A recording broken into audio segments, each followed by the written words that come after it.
Há 100 anos atrás nascia o dramaturgo Nelson Rodrigues, o tricolor mais visionário e apaixonado da história do Fluminense, que deu o título para o Fla-Flu, o Fla-Flu, o eterno. O Fla-Flu é eterno como as grandes jogadas do futebol. Foi uma pessoa que olhou o futebol além do gramado. Sempre quando terminava um jogo importante, ele perguntava para o falecido também Armando Nogueira que jogo que eles tinham visto, né?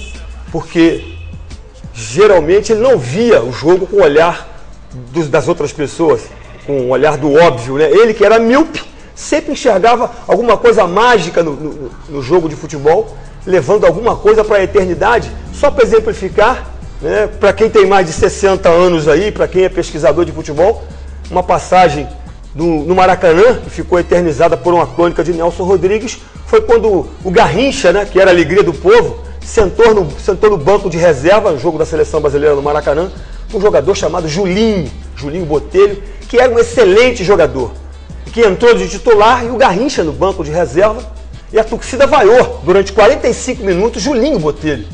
Esse jogador, impávido, simplesmente ignorou as vaias, como dizia Nelson Rodrigues, e naquele dia ele fez um gol, né? Aliás, não fez um gol, fez 2 gols nessa partida. Não calou a torcida, porque a torcida continuou vaiando, porque a torcida não vaiava o Julinho, vaiava sim o Garrincha, que estava no banco, e Nelson Rodrigues conseguiu, né, com a sua miopia, né, conseguiu enxergar além do que estava nas aparências, mostrando o quanto, né, ele poderia deixar para a gente e mostrar para a gente que o futebol não é só simplesmente 11 jogadores correndo atrás da bola. Eu fiz questão de frisar o Nelson Rodrigues hoje, porque foi talvez um dos escritores que mais soube traduzir, né, o lado irracional, né, se é assim que a gente pode dizer, do futebol. Voltando agora para o lado racional do futebol, a gente vai falar justamente do Fluminense, do Nelson Rodrigues, em que o Abel, né, o treinador que sabe julgar esse tipo de competição de pontos corridos, que é o Campeonato Brasileiro, ele pretende mexer bastante na equipe para enfrentar o Vasco no final de semana. E nós agora contamos com a presença também do Juliano Maia, que vai falar um pouco da vida do Fluminense e o Fluminense de Nelson Rodrigues. Boa tarde, Juliano. Boa tarde, Tatão. Boa tarde, Maninho. Boa tarde a todos de casa. O Fluminense, né, que vive aí um bom momento no campeonato, né, na vice-liderança, né, apesar de todos os desfalques. Teve a volta aí dos treinamentos do Elton Nem. Pode ser uma surpresa no clássico contra o Vasco, por isso o Abel deve mexer aí em algumas posições. Tem, né, mais uma vez o Fred em campo. Então é o Fluminense com um grupo muito forte e esses jogadores titulares voltando aí de contusão aos poucos, dando a gente acreditar que o Fluminense, se hoje já com esses desfalques é forte, está brigando ainda pelo título vice-liderança, no segundo turno vai ser um Fluminense ainda mais forte. Enquanto ao Nelson Rodrigues, né, foi um dos grandes torcedores, né, do Fluminense, um grande escritor, e uma homenagem justa da diretoria do Fluminense, que já prometeu, né, até o final do ano um busto, né, do Nelson Rodrigues na sua sede no Laranjeiras.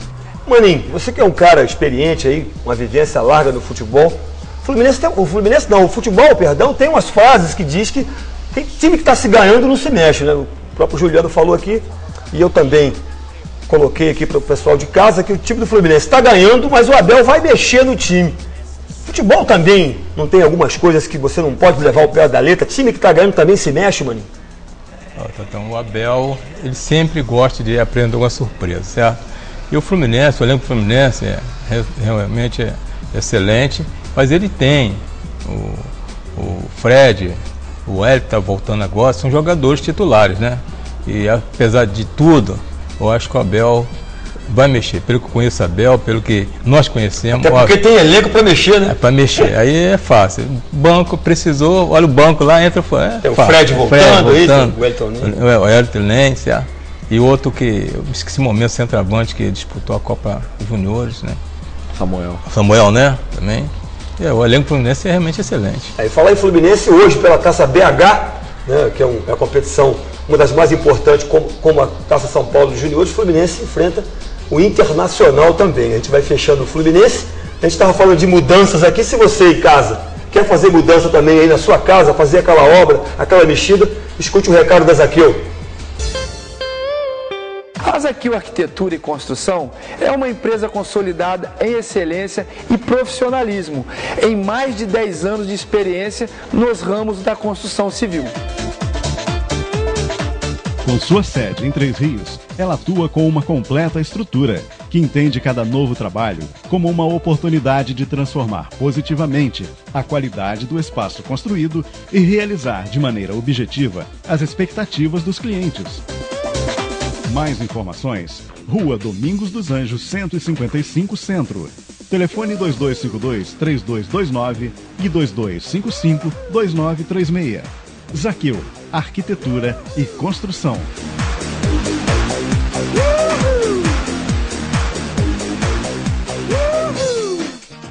É isso aí, depois do recado da Zaqueu. Ontem foi dia de Copa Sul-Americana, um dos nossos representantes aqui, o Botafogo, que tinha perdido o jogo lá em São Paulo por 2-0, tinha a obrigação de fazer pelo regulamento aqui 3 gols, fez 3 gols, mas a defesa do Botafogo deixou entrar um, Juliano, e aí deixou escapar a classificação para a próxima fase. Como é que você viu o Botafogo de ontem e o Botafogo que está aí se preparando, né, com a cabeça também no jogo, no clássico do próximo final de semana? Então, digo que, né, foi uma partida de 180 minutos e o Botafogo, né, perdeu para mim a sua classificação para a próxima fase no jogo de São Paulo, né, resultado de 2-0, né, foi muito bem ontem, né, buscando o gol a todo momento desde o início da partida, conseguiu fazer, né, 1-0 com o Cido, mas uma falta de atenção no contra-ataque, né, do Palmeiras. O Patrick conseguiu empatar, voltou para o segundo tempo, tinha 45 minutos para fazer 3 gols, só conseguiu fazer 2. Né, o Oswaldo, que tentou, né, uma maneira, escalou 3 zagueiros, o Briner, o Antônio Carlos e o Fábio Ferreira, para liberar, né, os 2 laterais. Só que o Filipão, né, muita estrada, né, muitos times, né, já treinados, experientes, colocou os 2 laterais do Palmeiras em cima, não deixou os 2 laterais do Botafogo subir. Isso dificultou um pouco. O Botafogo tentou o jogo pelo meio. Rapidamente o Filipão também congestionou o meio de campo, já que tinha vários desfalques. Então a missão do Filipão era segurar, né, o jogo, amarrar, só marcação, e contra-ataque só o Barcos lá na frente, né, junto com o Obina. No segundo tempo cansou os 2 homens de frente, ele trocou, né, para jogadores com mais gás, e foi assim, né, que o Palmeiras conseguiu aí a sua classificação. Num detalhe, o Botafogo, né, teve bola na trave, pressionou, posse de bola, quase 70% do Botafogo, só 30% do Palmeiras. Você viu o domínio, né, que foi o jogo para o Botafogo, mas o Filipão, juntamente com o Palmeiras, teve um propósito nesse jogo e conseguiu o resultado.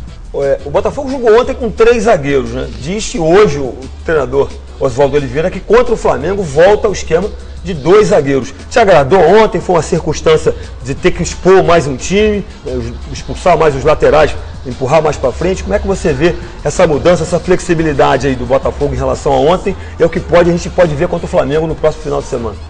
Não, com certeza ele vai voltar com os 2 zagueiros, porque ele, né, com certeza analisa, né, por equipe. Ele com certeza já analisou a equipe do Flamengo. Ele não pode jogar da forma que jogou ontem contra o Palmeiras, até porque o Flamengo joga com 2 jogadores abertos, né, de velocidade, e um homem no meio.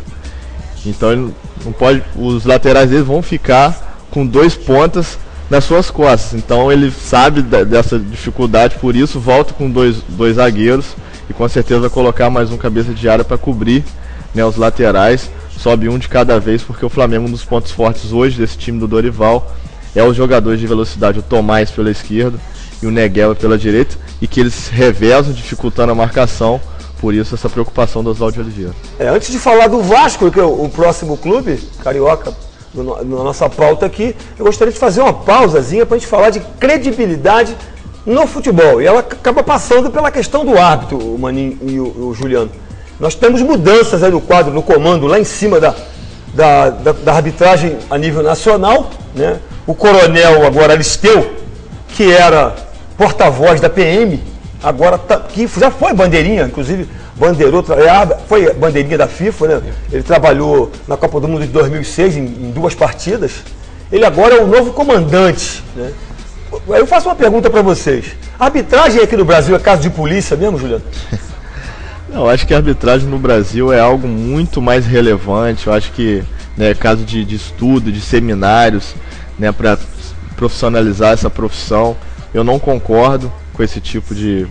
Tomara, né, até desejo boa sorte. Foresteu, né? Foresteu, esse novo comando, mas acredito que vai continuar a mesma coisa enquanto não se preparar.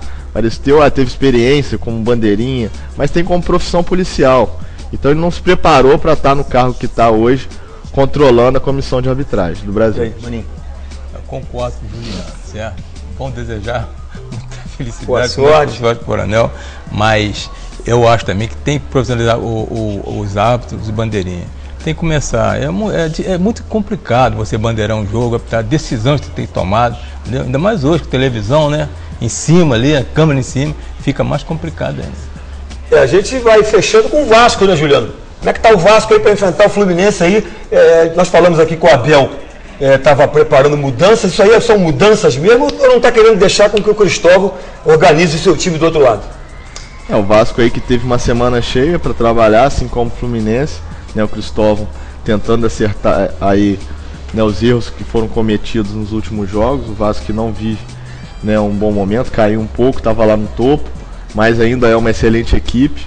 Eu acho que ele tem que tentar conciliar essa questão do Juninho, né, junto com o Felipe, né, o Vasco perde muito setor de marcação e tem como grande promessa a volta do Tenório que ficou um bom período, quase 6 meses fora do time por uma fratura, voltou, né, muito intenso, até fazendo golaço, mas a gente sabe, você sabe muito melhor que o professor Maninho, né, do condicionamento físico, acabou estourando, né, a questão muscular, se tratou, né, devidamente, agora pode estar de volta aí. Vamos torcer que faça um bom jogo contra o Fluminense, que seja um excelente clássico. Maninho, para fechar o nosso programa, qual foi o melhor goleiro que você viu nessa primeira fase do Campeonato Brasileiro? Já responde de uma vez. Está na hora do Rogério Ceni sair, aposentar? Como é que você vê essa situação dos goleiros? Falando bem, o Rogério, ele está vindo de contusão séria. Eu já tive esse problema no ombro, certo? E a idade, né? Eu se fosse o Rogério Ceni, sairia por cima. Está na hora, né, de sair, porque daqui a pouco ele foi bem. Se ele errar, vão novamente crucificar o goleiro, né? E acho que está na hora de dar oportunidade do mais novo. Já fez a parte dele, né? Bate bem na bola, já o maior artilheiro, goleiro. Acho que está na hora dele parar. E quem foi o goleiro que errou menos nesse campeonato? Foi difícil. Todos estão errando. Todos estão errando muito. Estão errando muito. Vida de goleiro? Vida de goleiro. Juliano, para terminar.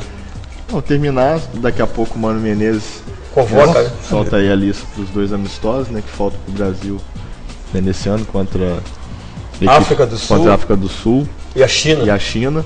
Né, vamos torcer aí que seja coerente na sua convocação, que a gente já, né, vem falando aqui. Eu acho que nesse momento já não é tanto assim de testar muitos jogadores, é mais treinar, começar a fechar um grupo pelo menos, tem uns 15 jogadores para começar a trabalhar, já que tem competição importante no ano que vem, que é a Copa das Confederações, que é aqui no Brasil, e também a Copa do Mundo, que é o maior objetivo, né, do torcedor brasileiro, de conquistar essa Copa aqui no Brasil. É isso aí, vamos terminando o nosso programa de hoje, mas você que está em casa aí, na próxima terça-feira faremos um programa aqui, que você pode estar aqui na frente, do outro lado da tela aqui, você que é torcedor de Vasco, Flamengo, Botafogo, Fluminense, só entrar em contato com 2255-1355. Se quiser participar, os primeiros a ligarem para cá, entrar em contato com a nossa produção, queira participar aqui para fazer uma análise junto conosco do primeiro turno do Campeonato Brasileiro, é só entrar em contato. O telefone é 2255-1355 e a gente espera a sua ligação.